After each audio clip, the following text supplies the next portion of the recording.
What's up, everyone? This is Halloween Day, episode 118, and of course, I'm the person that does not dress up really on Halloween. So we have no cameras for two of our co-hosts, and we are gonna see what they are. How about we'll count down to five. Once we hit five, jump on with your cameras so the audience can see what you are today. All right, one, two, three, four, five. Oh my Mm, gosh. mm, mm. All right. So tell us the story behind why you chose that this year. Oh, Brian looks exactly the same. I don't even know why you had me turn the camera off. I've had a little work done. It didn't go as planned. I feel very self-conscious about it. My son decided this year for the first time after his entire life of me suggesting it, we should do a whole family theme. So I get to be Frankenstein's monster. My wife is the lovely bride of Frankenstein. And then, of course, we've got Igor, the doctor, and we ran out. So Patrick is Dracula, which does exist in the Frankenstein universe in some movies. So that's what True. I'm up to. All right. Frontman Prez. Squid Games. I'm the front man for the Squid Games. Yeah, there was a couple events this year that I saw Joe at, and I was just like, you wore it really well as far as like just being all blacked out and then the mask and stuff. You wore it really well this year. Yeah, no, I'm super sexy, so it's really a burden for me to have to even cover this up. My money making. Yeah, man, that side profile's insane. Well, let's jump into it. Thank you guys for being festive and dressing up, and hopefully you guys all have like a safe night tonight. But we'll talk a little bit about that in a moment. All right, so Tesla beat 118. The stock is actually it's kind of crazy. I mean, we're knocking at the door of all-time highs, which is 588 for the 52 week high, not all time necessarily, but that actually probably is the all-time high. But yeah, it's just, we've been seeing it tick up, especially since late September, early October. You've just seen it shoot up. So lots coming towards the end of this year and really next year as this company continues to transition from what probably analysts see as a car company, but into AI robotics. But it has definitely been moving. And Joe and I, we were talking sorry, this is a total tangent. How crazy has this year been? Like we Right. went from like the most hated like brand company, like at least from like a media standpoint. And then it's like here we are launching robo taxis, FSD 14's been such a game changer. The Model Y performance, standard range 3 and 3 and Y has been launched, and then a bunch of other stuff happening. But it's been a whirlwind, hasn't it? It Yeah. really has. It really has. Here's the thing is, as you know, nobody's buying Teslas anymore. It's dead. It's over. It's run its course. Tesla Q is playing their greatest hits. I've seen posts this week, thanks to James Stevenson on X at I cannot underscore enough, showing that they're still singing the same tune. Everybody who wants a Model Y already has a Model Y. It's over. And it's strange to see a record quarter out of Tesla when no one is buying the cars, when the delivery centers are chocked to the gills and flying them out the door all day. No one's buying them. And we are seeing a shift in the revenue. Tesla Energy accounted for 10% of the revenue last quarter. 10%, that's a good chunk, my friends. And as you know, it's just getting started. 12 and a half gigawatt hours deployed. We know the capacity today is closer to 20. It's going to take some time for those projects to get deployed and paid out, but it's happening. And then we've got Giga Houston coming next year. That's going to increase it once again. This is this is a branch of the company that Wall Street only started modeling a year and a half, 2 years ago. Come on, guys, you're trying to drive down the highway staring at the rearview mirror. You're going to miss every bend in the road. That's what Wall Street does. If you follow one company very closely, you probably know more than the Wall Street analysts who cover dozens, if not hundreds of companies badly. So I'm excited for it. Hey man, kudos to the Q for being able to withstand this same rhetoric for over a decade. That's brave, bro. I don't even like in every year Tesla just keeps getting better and introducing new products. And like I had made a post about how in the beginning, yeah, it might have seemed like that was a good idea to hate on the on Tesla, but as we proceed, it's just like, bro, they've got multiple vehicles, semis are coming, robots are coming, like, and you still want the company to fail or think it's going to fail? I don't get it. There's got to be something wrong with people who can say the same thing for 10 years straight and be like, oh no, seriously. It's structurally unprofitable. They're going to go bankrupt any day. We've been hearing that since what, 2018, 2019. And back then, Q had some legitimate complaints. Tesla has billions of dollars in convertible debt. If the stock is below a certain price, it's going to be just a debt that has to be paid. They will not be able to just convert it to, well, stock went over that. That issue's gone. So they're out of material, but they haven't changed their tune. It's weird. Yeah. Yeah. Holy, what the? You're We muted. are rudderless without our commander in chief. It's interesting. There he is. I He's back. literally pressed the thing with my thumb as I was dragging myself over there. That's Well, funny. well, that's a pinky. It is. I'm Dr. Evil. All right. Well, I need to bring up the presentation again. But yeah, I mean, I would say what's crazy to me is like you look at people like Gordon Johnson who've pretty much had that's been their story for a decade plus or something. And it's like at some point it's like, hey, they're executing. And he even says, oh, I won't even get in FSD. And that's when you know they want to be in a bubble that they are not willing to change their stance. And I think he does have ties to Legacy Auto with his father, grandparents, or whatever it is. And so like but either way, he won't even jump into a car to experience it. There's still areas where it needs to improve, but when you are willing to literally stick your head in a hole and not go experience something, like if I'm actually like trying to be an expert, let's say in the EV space or in automotive, I'm gonna go see what's out there. And it's like you can still hate Tesla. Don't get me wrong. Like you may not like them, throw out the actual, we have things that aren't great that you can complain all day about, but don't go and not experience the thing you're literally saying is a piece of junk. You know what I mean?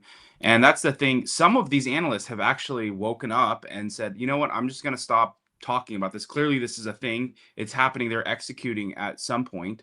But to sell 500,000, close to 500,000 cars last quarter, nobody would have thought that, even with the EV tax credit ending. It's, these taking the #1 spot in Europe again. And, I had one of our leadership team was just like, oh, well, it's not doing well. And it's like, no, it's #1. It's not doing well in one country or two countries, but it's like Europe as a whole it's doing very well, Bob Lutz was the CEO of GM, and he was the loudest voice out there screaming about panel gaps and quality control issues in Tesla. They can't build a car. They're not car people. They're tech people. It'll never be any good. Well, he was interviewed years after he departed GM, and he said, the other day I was in a parking lot. I saw a Tesla up close for the first time. I went and looked at it, and the fit and finish was fine. And I'm thinking, you never saw one when you were the CEO? What are you talking about? That makes no sense. Gordon Johnson's tie, it is his dad. He confirmed on something. But to me, that's not a strong enough tie. My dad worked for Grumman. You won't see me defending them. There's money in here somewhere. I don't know where. I ask him routinely, who's funding you? And somehow he just doesn't disclose it. He's supposed to disclose his funding source. I thought that was the law, right? Isn't it? Yeah, that's super sketch. Especially if he's like literally, and this is not a knock on him. If you look at his ranking, he is one of the worst analysts. It's just it's the ranking. So it's not me throwing it's just your ranking is horrible. So based off of that, like how do you still have a job, right? Like how are you even on the ranking list? You know what I mean? It's crazy. He was one of the top ranked analysts before he initiated Tesla coverage. And then Tesla That's dragged it. hilarious. Yeah, he was a I very didn't know that. Oh yeah. And the more he covered Tesla, pretty soon he lost his job and then he was only covering Tesla. And if you're only covering a company and everything you say is sell while it's going up, you're going to get into the bottom fraction of 1%, which is where he has resided ever since. At one point he started throwing out some random calls that he thought were safe bets and he did well on those, meaning he's not an idiot, he's a liar. Yeah. And you're right. What is ultimately funding him? All right. Shout out to our friend Simon, who has now jumped into this full time. If you were able to go, it looks like I'm gonna throw out a random number. It looks like there were like 50 to 60 cars, Cybertrucks, and Teslas there, and it looked like a really good turnout in St. George because that's you got to pull people into that area. I mean, there's probably definitely people in Utah and Vegas, but going to St. George, it's not like there's a huge Tesla presence per se there. So it was really cool of him and seeing like people like the Denver Club come out. I think I saw even obviously people from Utah, the Vegas area. It was just, he got a lot of support. And so go check out his light show. It's at Tesla Light Shows on X or X Light Show .io if you want to go search him. But go check out his stuff. He's doing this stuff full time, and he's doing a lot of this stuff just to help continue to build up the community. And I saw the show, and it was just a really well done show. He outdoes himself every time, and Tesla has changed the rules on what you can do with a light show, so he's able to make them longer than ever before. That's And so cool. it is cool. What he really wants is to see the Robovan hit the streets because it's got so many lights. And then he sees, no, but we got the Y standard with no light bar. He's like, come on, what are you doing? Yeah, you can find Simon at all reputable light shows near you. He does great work. Yeah. All right, Joe, I'm going to pass this one to you. V14 is still amazing. Yeah, like I said, like this is without the reasoning that they were talking about.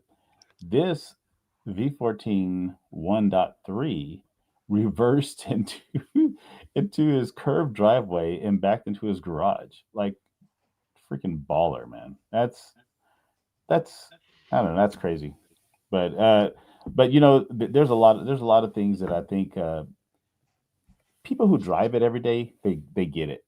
But man, there's still some people who drive it every day and still are like, I don't know how they're gonna do it. Like, dude, you sit there with your hands in your lap. You see how they're doing it already. Well, and that's the thing is we've got so many people out there saying this isn't real, it isn't happening. Again, the Tesla Q somehow managed to make its way back into my feed, and they're saying, no, you have to, Brian. You're just a raging, unwavering Tesla fanboy. You'll never say anything bad. And I go, well, it's okay. So you have no idea who I am. That's fair. Welcome. I will criticize. And if you look at the biggest Tesla FSD testers, Chuck Cook's channel is like 60% stress testing it to failure. Dirty Tesla out of Michigan, same thing. He finds the edge cases and he hammers them until they break. This is what we're all kind of doing. It's if all our drives were perfect, no one would watch them. So I will say that version 13 will park across the street from my house now instead of the alley because I moved my home address on Google Maps, edited it on Google Maps by about 8 feet towards the correct street, and that's better. When my buddy came over last weekend to give me an opportunity to test V14, it pulled right into the driveway every time. I was like, oh, Yeah, That's awesome. it's been crazy. Joe, actually, I would love to see how your Juniper parks, if it does, and what that experience is like. But yeah, mine. So we have a kind of a little bit longer driveway, but we park all the way in front of the garage. We don't park inside the garage. But like it literally pulled all the way in, and then like went into kind of like a very tight area past my Cybertruck and just parked.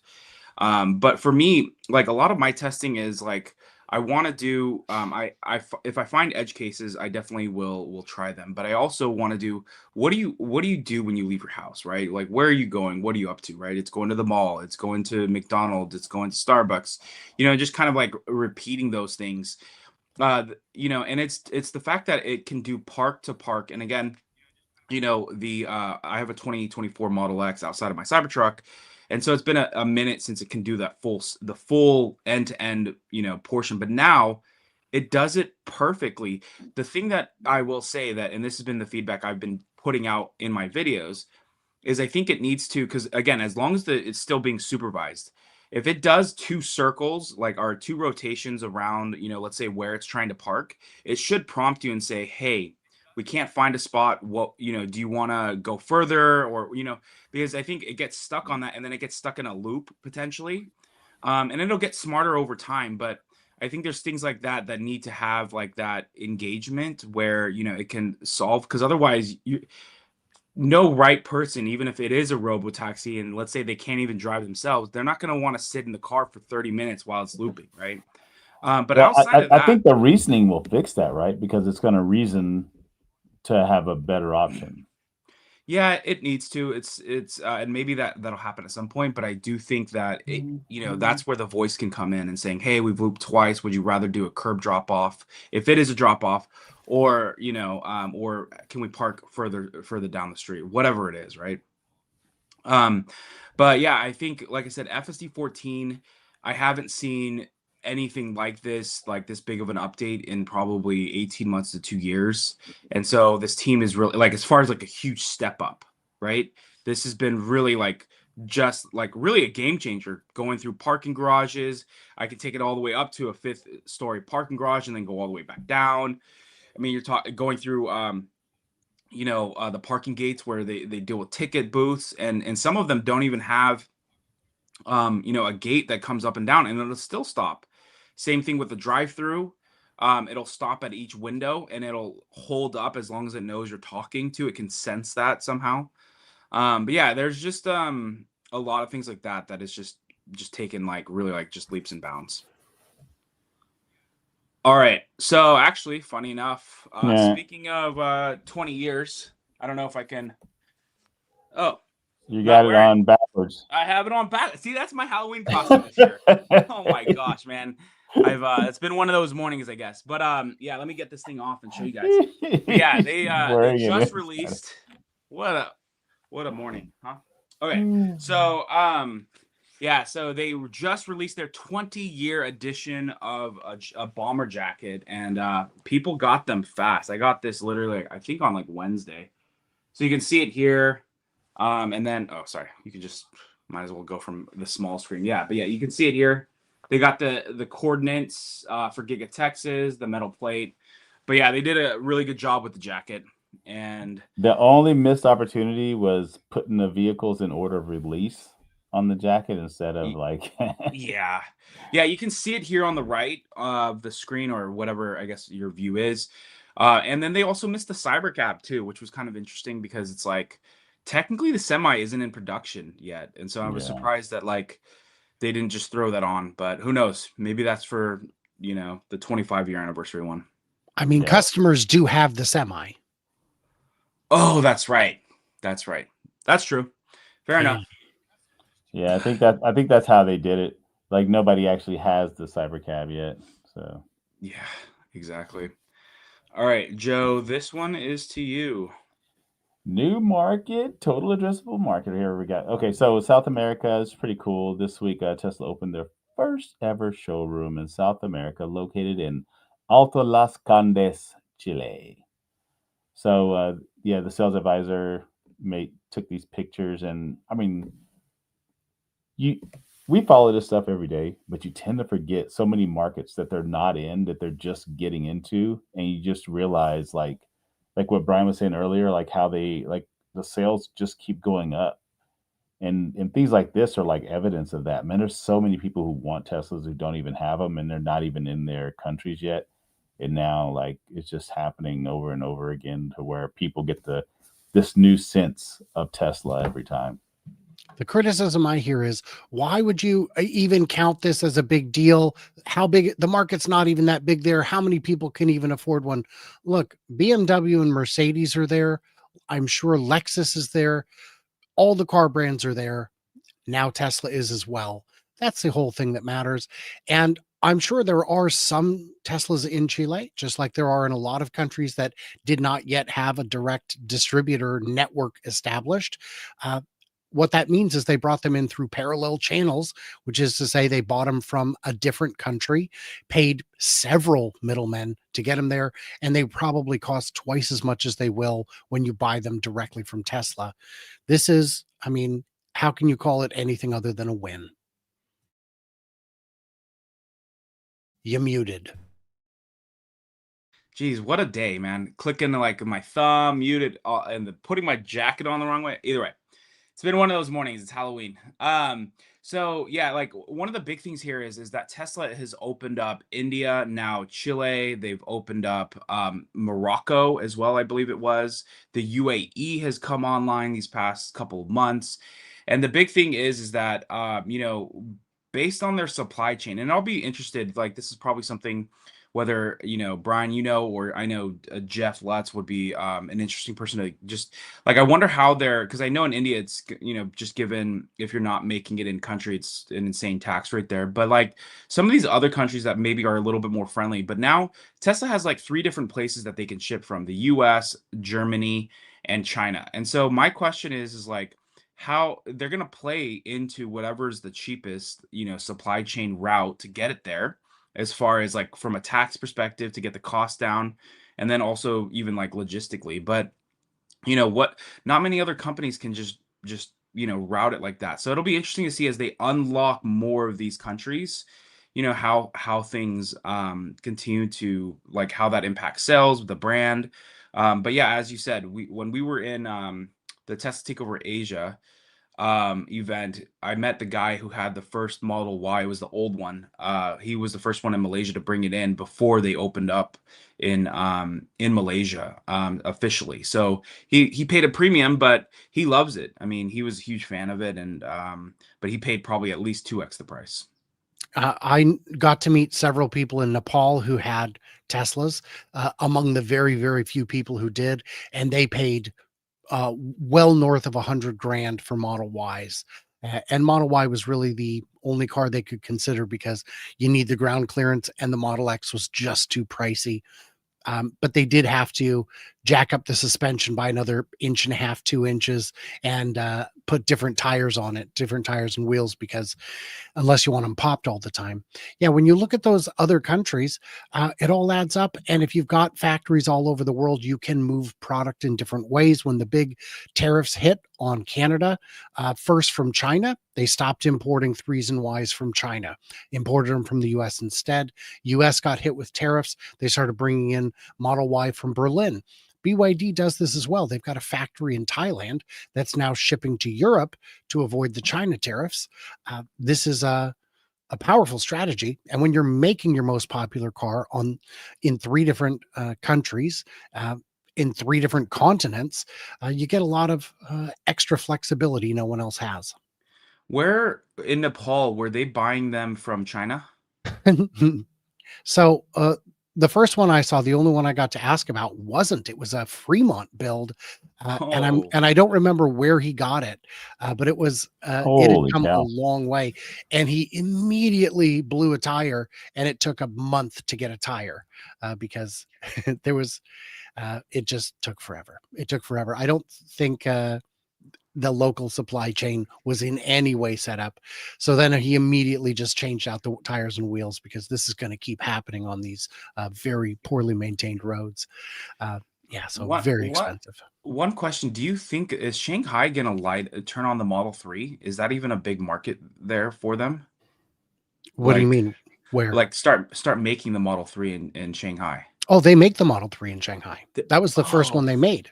I'm Do you mean so Berlin? Berlin doesn't make it. that's right. I That's right. Okay. I wonder why they haven't started.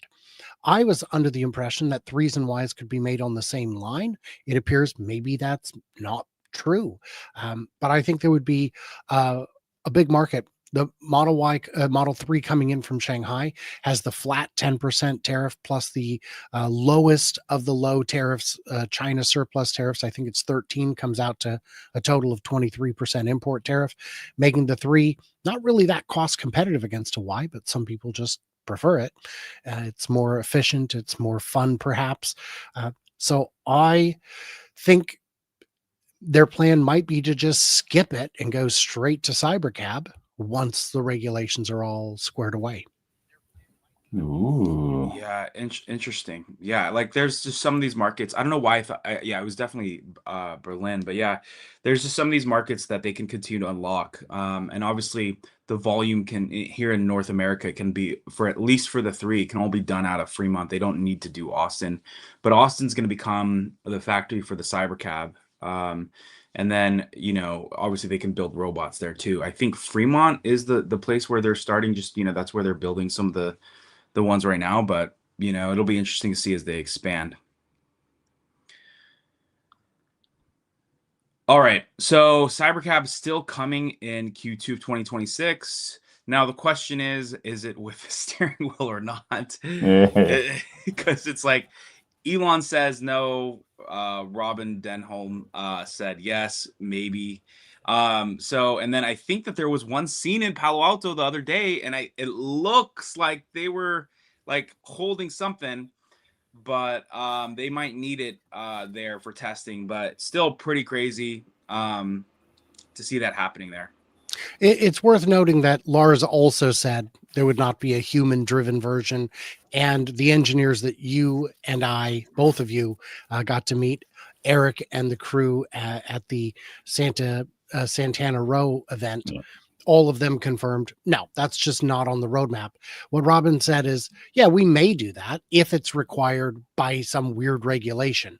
That doesn't mean that you can drive it. That would probably be a control that would be added for, I need you to park here instead of here kind of thing.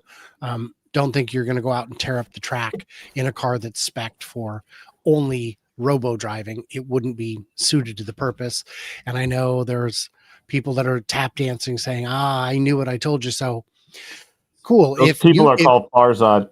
If you know something Elon doesn't, if you think Elon is wrong or lying or dumb, that's up to you, I guess. But I'm going to go with Lars and Elon and the engineering team and say that that's the information we have. And that like the side mirrors, it's a stupid requirement. Semi trucks that are sold have to have a side mirror from the factory. It is the law. They're not required on the road. As soon as you get your semi truck, if you have digital mirrors, you are legally allowed to remove them. So manufacturers like Kenworth now make them so that when you get it, it takes 30 seconds to remove them because you don't need them because it's shipped from the factory with digital mirrors. It's a very silly requirement. Tesla did one better. The mirrors actually, there's a little wing that has the cameras and all that on it, and the mirrors on top of it. It just pops off so that you still have the wing. It's beautiful. It's part of it. It's integrated. And now we're going to have landfills full of side mirrors for no reason. Genius. So many landfills of just mirrors. It's bad luck. Joe, robotaxi service growth to you. Dude, this is growing at an exponential rate. This is like insane. And to think of where they started, people love to tout how the comparison of Waymo. I think as Sawyer eloquently noted here, the fleet of robotaxis in Waymo is larger. Tesla hasn't added more vehicles, as we know. They're going to build those out, but the rate at which they can grow versus the competition just further proves that vision is the way to go. And I like what they said on the call too about how the vehicles just look like regular vehicles. You know what I mean? Like you wouldn't know unless you know, and you know what I mean? Like they're just out there. Whereas with the Waymo and everybody else, you see all these things attached to the top of the vehicles, and it's like the Waymos look like Back to the Future DeLoreans. You can spot the difference, and it's forget ugly. Have these been pedestrian impact tested? I'm inclined to think they probably haven't because they've got all these goofy protrusions. I don't know how you even do that. And I don't think they have. One of the criticisms I've heard is great, Tesla's got 160 square miles, but what is that? One robo-taxi per 10 square miles? That's not effective. To which I would say, you're ignoring what they're actually testing. They're not testing, can we make the app work? They're testing, will this work everywhere without HD maps precise to the millimeter? Because if you're Waymo and you must have millimeter precision to work on a road, that means it's going to be cost prohibitive to expand into more areas, especially those rural areas. It's just not going to be cost effective for them to do it. They won't do it. Eventually, great, we'll go out and hit all these roads, right? But you have to come back frequently, don't you? Every time there's any potholes or any construction, how do you know it's even happened? So I'm not convinced that it's a bad thing. I think what they're testing, this is what they need to do in order to get the data they need. Well, you also have a situation where they've been there for so many years doing this on and on and on, and then Tesla just comes in and right with vision is able to just grow so fast. And I think there was Nvidia is making like a kit for everybody who wants to have robo taxis. I mean, you still gonna have to build the software. They're just literally giving you a hammer and nails, you know what I mean, like together, and you got to build out the whole thing on your vehicles. Like, so hopefully these people have software teams embedded and they can capitalize off this. If not, then Nvidia's just going to be raking in dough after dough for selling them parts. Nvidia is the general store selling the pickaxes and shovels during the gold rush. They're making more money than any of the gold miners because they've got the tools. Let's say the three of us had a startup and we're going to do autonomous cars, and somehow Tesla said to us, you know what, we're going to give you all of our driving data that no other company in the world has. All the other companies in the world combined probably don't have this much data. We're just going to give it to you. What on earth would we even do with it? You're right. What you said, Frontman Prez, is that you need the data management team. You need the software developers who can actually turn that into some kind of usable information. And then let's say that part's solved. Let's say Tesla just says, all right, fine, skip all that. Nvidia's got something that works. We've got some, just buy it from us. It's going to be 3 to 5 years before those manufacturers can integrate it into their vehicles and roll it out. The time is coming. Reckoning day is at hand. Yeah, no, and they're touting the start of, production like around 2027. You know how many robotaxis Tesla's going to have in 2027?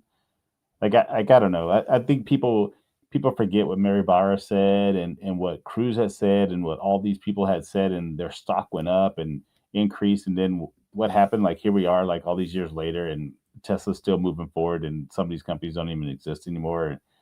It's just wild that this keeps happening. And just pick up the phone, man. Call Elon. He'll take your call.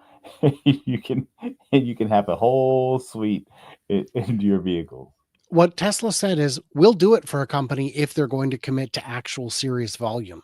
If you want to put it on 10,000 Cadillacs, we don't have time for that. We want a serious order here, none of these half measures. And the reality is, I saw this great story. GM, we're going to have full self-driving by, it was 27 or 28. And I'm looking at that going, I'd need to see a whole lot of test vehicles out on the road, and I don't. Where are you getting the data? Where are you getting the software team? You don't have any of the pieces of the puzzle. Why don't you know what you need to do? It's like, you, instead of building the puzzle, you're just showing me the front of the box.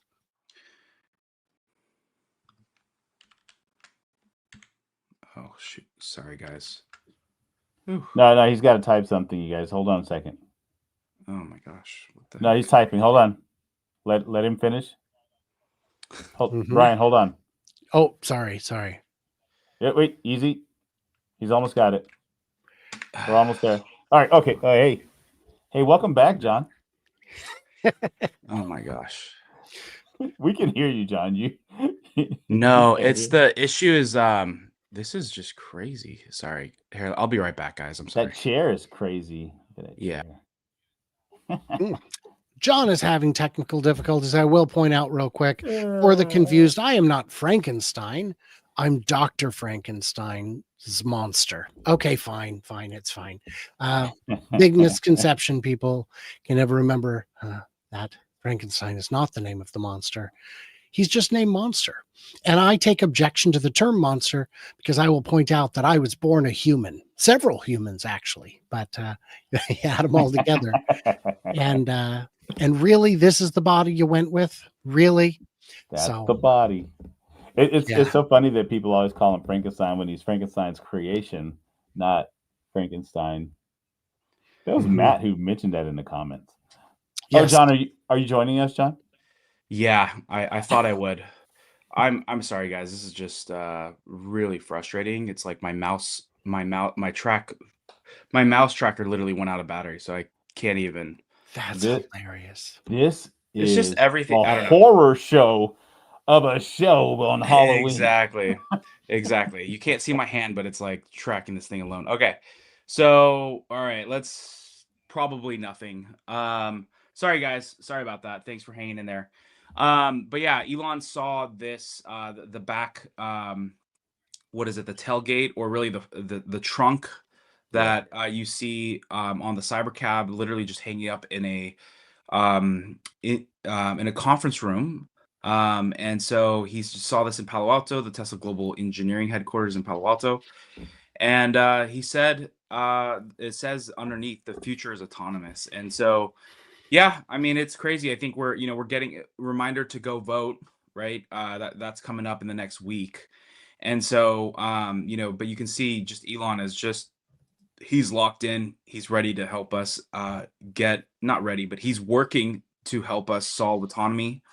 And really, when you think of even the next wave with robots, like, I personally can't imagine doing that with anyone else leading the company. So, but yeah, probably nothing. So if you don't really know, just as you were, if you do know, keep following this podcast and getting updates. But yeah, pretty crazy stuff. The person in his team who's building all these wall mount things are freaking insane, bro. Like, You got great engineers. yeah, so true. Yeah. Yeah. And well, if you don't see the autonomy flywheel spinning up, I don't know why you're watching this show. I hope we're preaching to the choir. I hope, in 2019, the reason I invested in Tesla with my meager, very lackluster IRA funds was because I saw something in the company that the analysts did not. And the reason I still have my shares is because I still see something that a lot of them do not. Increasingly, they are seeing it.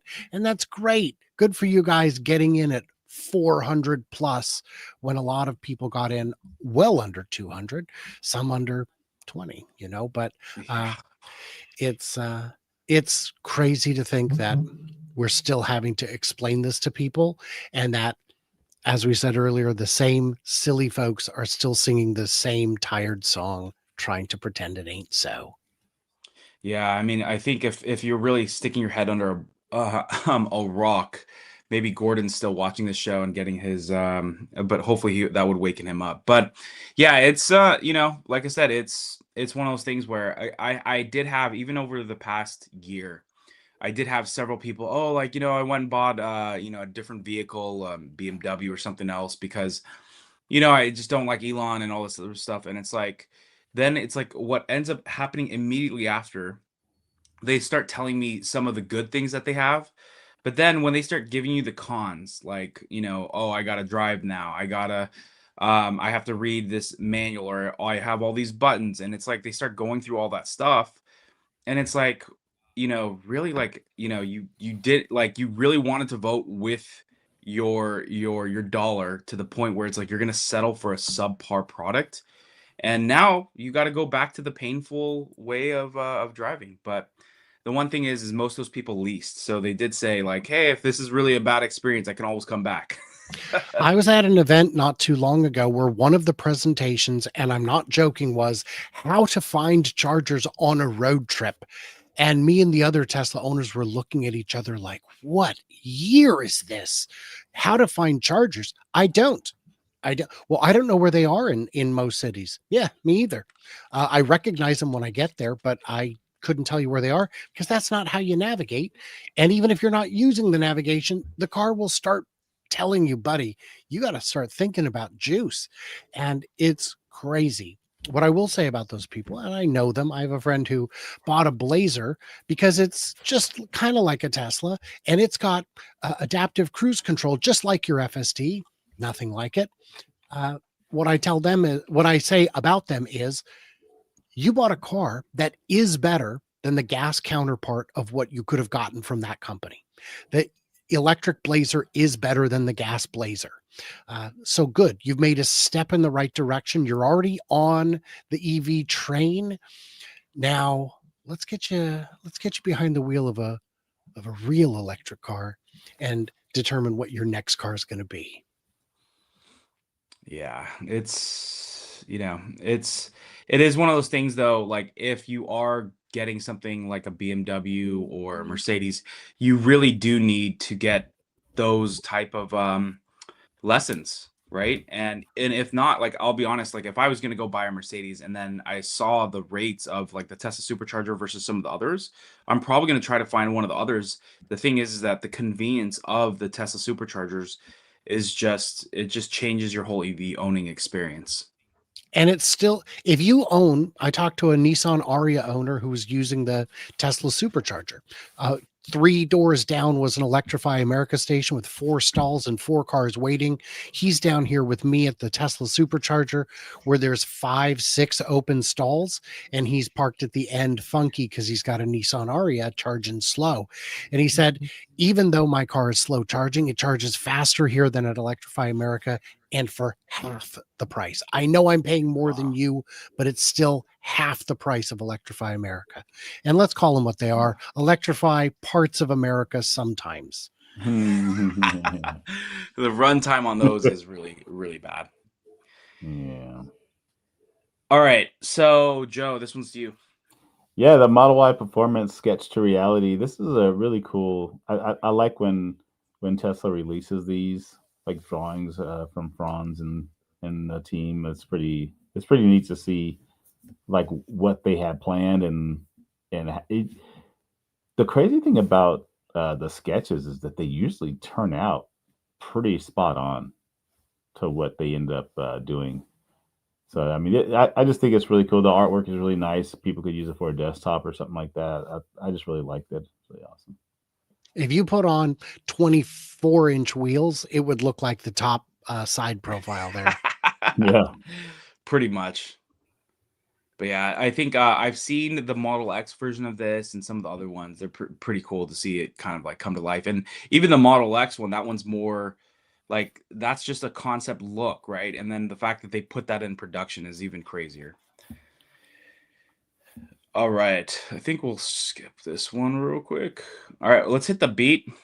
So the upbeat is just where we're gonna get both the frontman Prez and I guess Frank and Brian. Frank Brian. We're just gonna get their raw reaction to some news that are happening in the Musk space, EV space, SpaceX space. We'll see. All right. Brian, let's go to you. SpaceX says, get over here. It is okay. So crazy. I don't know which part you want to cover, but there is a lot going on with SpaceX and with Starship. Yesterday, Tim Dodd had a live stream covering all the news we got. And one of the things we found out is that the airlocks for Starship, of which there are 2, are twice the volume of the Apollo lander. So Wow. yes, each one is twice the volume. And that's the front hallway, guys. This is a big, comfy space. And unlike everybody else, Tesla's SpaceX is kind of ready to go it alone. They've got all the pieces that if any one of or all of the other contractors fail to meet their timelines, at some point SpaceX can say, do you want to pay us to do it? Or are we just going to have Jared Isaacman pay us? Because it's we've got all the pieces and no one else does, and the price keeps going down. The other thing I would say on SpaceX, we just found out yesterday, SpaceX now has an assembly line, a real factory to make their heat shield tiles. That's how many Oh of my them. That, do you know what that does to the cost? My gosh, this is dude. going to be so cheap to launch payload to orbit and beyond that that if you went back even 10 years, no one would believe you. Right. Yeah, Elon's talked so much, even when we had him at the takeover, how much the heat shield has been like. It's kind of funny. Out of all the things in building like a rocket to go to Mars, like that's been the one thing that they need to, the hurdle they need to tackle. Do you know, for the heat shield, is that going to be in Starbase, the production line, or is that going to be, outside of Bastrop? I don't know. The one that they've been using recently is closer to Starbase. It's down in that area, but I Okay, don't know. I don't know where this is. sounds good. All right, Joe, Starlink free in Africa schools. Yeah, I thought this was pretty cool. Starlink plans for free Wi-Fi for 5,000 South African schools.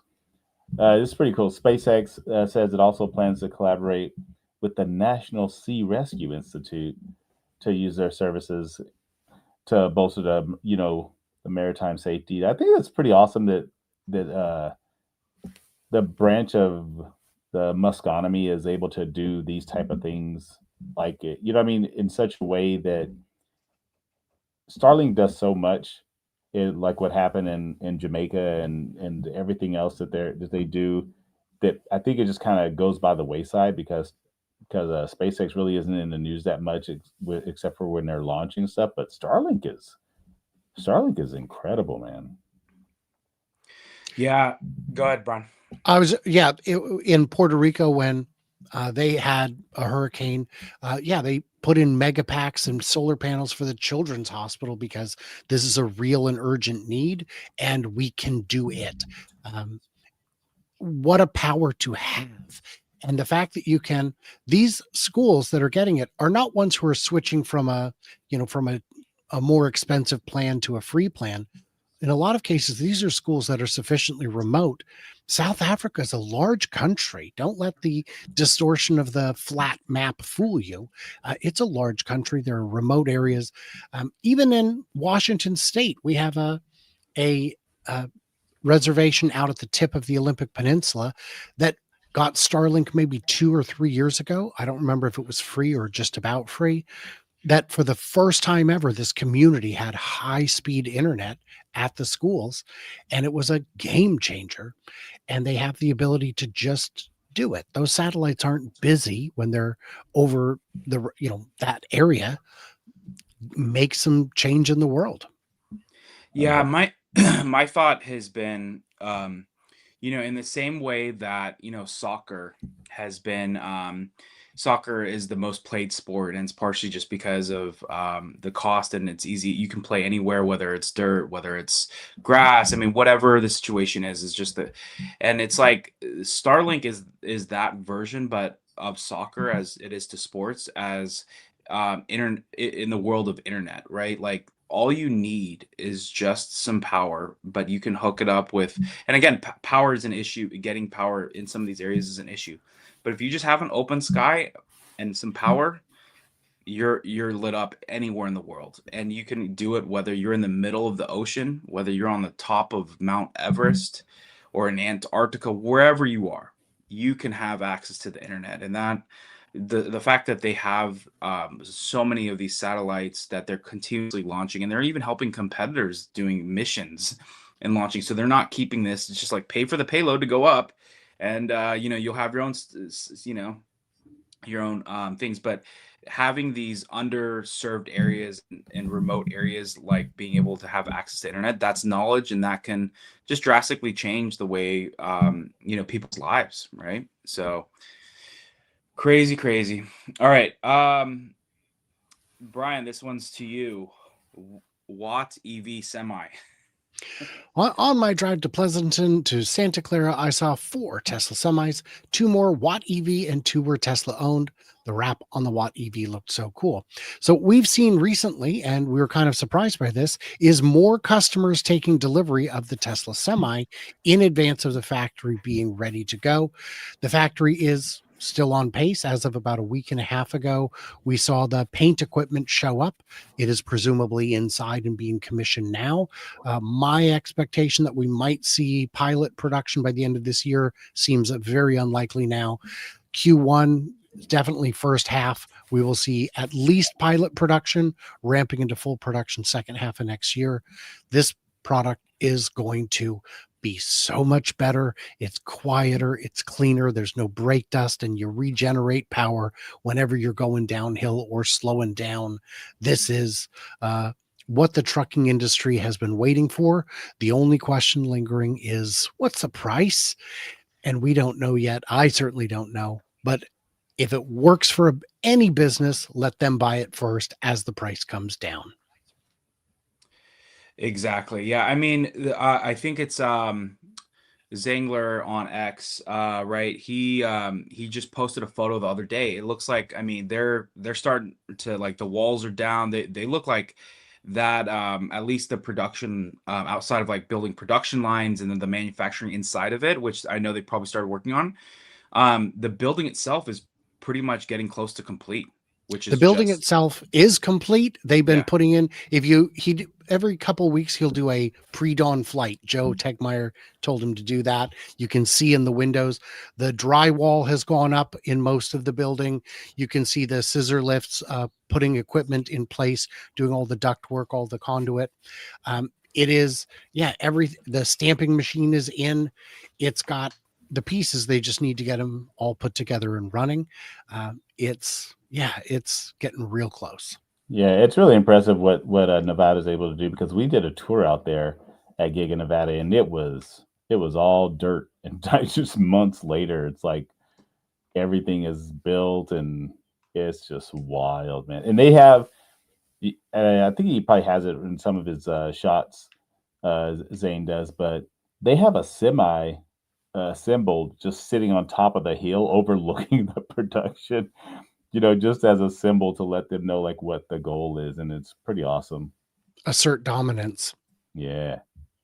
Exactly. All right, Joe, Neuralink success. Yeah, I think this is pretty cool. So, I mean, well, I don't even know how many they're up to now, but this guy was able to feed himself 13. 13. Yeah, Yeah, yeah. Yeah, you guys had an interview with someone. With this guy, Nick. Yeah, this is so awesome, man. So LS took his arm's mobility, but now he can control a robotic arm with the Neuralink device and feed himself for the first time in who knows how long. This is pretty incredible. I mean, like like like I was saying, in the whole musconomy of things, like holy cow, man! Like Yeah. everything he touches, like it's pretty wild. Well, everything except for the Roadster, everything else. But everything Hey, else. Come on now. you got to make life See, fun. the beauty is this will never make him rich, and he knows that. That's not the goal. The goal Right. is to do good, do well by doing good. Yep. And if you, well, I'll never get one. Look, I hope you don't have to. But if for some reason circumstances beyond your control require you to get to a place in your life where you must consider one, I hope it exists and it has been sufficiently vetted and tested and made sure it's safe so you can have back some semblance of normalcy in your life. Yeah, and just to put that in perspective, so I've interviewed now 3 Neuralink patients, and I was telling, I think Joe, I mentioned it earlier of how many patients are there. There's 10 in the US, 2 in Canada, and 1 in the UK now. But this I think along with the Starlink internet service could go down as the biggest sleepers and really like pro-human things that, I mean, anything that Elon's doing, all his companies are technically, philanthropy, but these, like, being able to, whether it's Brad, who only has he's only able to literally use his eye movement to move the mouse. That's the like ALS is pretty much just taken everything. Here, Brad he's able to use that robotic arm. Again, that was just testing, but there's a lot that this really, even for Nick, it's really just changed his life. Even Brad, he got his voice back. He literally, they took his old voice, used AI, and now he can talk. And again, as he's listening, he can scroll to being like, oh, okay, I want to respond this way and this way because it's hooked up to Grok as well. But just the impact of Neuralink, and especially with these ALS patients and other scenarios as well, it really will be just a complete game changer. And so, and then the Starlink service, we already went off about that, but it really is just amazing to see, the impact of these companies and how they're ramping. Yeah. All right. Brian, to you, XAI has a hard fleet to beat. Well, which part of this are we covering? There's a lot going on with XAI. For those who don't know, Grok rolled out to Canada this week in cars. If you have the AMD chip, I guess, you can now use. And one of my friends said, yes, I've tested it. The first thing I asked it is Grok available on the cars in Canada? And Grok said, no. So, you're on the, that's fine. But also Grokopedia is out for a encyclopedia type directory with a different flavor. It is amazing how long and complete and thorough the articles are. I've seen articles on there that have high hundreds, even thousands of citations. So if you don't like it, if you don't believe me, check my homework. XAI is churning some processors. They're getting some work done. And if you're looking to get into the AI space, I saw a great list the other day that listed the most valuable privately held companies in the world. And of the top 5, 3 of them were founded by Elon, and one of them is OpenAI. People forget he was instrumental in the founding. He is the founder. Okay. Yeah. I knew he was I think there. he's a co-founder, right? Wasn't he? I don't recall, but he's a day one guy, and he left because I don't want to see this commercialized. And they said, haha, sucker. And he said, well, we'll see how long that lasts. And in that vein, Sam Altman has canceled his Roadster reservation because of course he has. So that's fun. Yeah, no, it's one thing I was saying, what's crazy about just the way XAI is doing, the way Grok is working, is that it's checking, like, for example, like when it comes to posts, videos that you post on X, or just really anything. And same thing with Grokopedia. It will show you the last time it checked all these sources. So it's pinging these APIs probably every 24 hours, at least for Grokopedia, or whatever the amount is.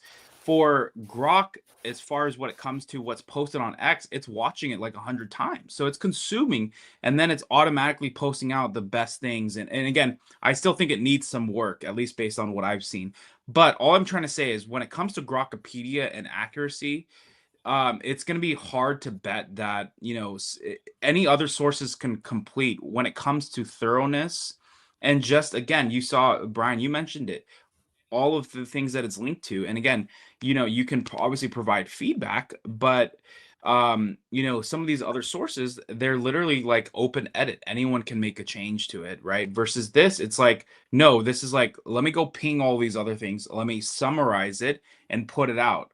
And here's all the sources, right? So yeah, it's just like no one is moving with the same haste in any, in the AI space, and they're late to the party. That's the crazy thing. They're late to the party. So I will share one concern I have with Grokopedia, but also with Wikipedia and especially with Gemini automatic search results that cannot be disabled, is that what they're doing is taking all these different sources that were relying on ad revenue and robbing them of that ad revenue, because I'm not going to click through if I don't have to.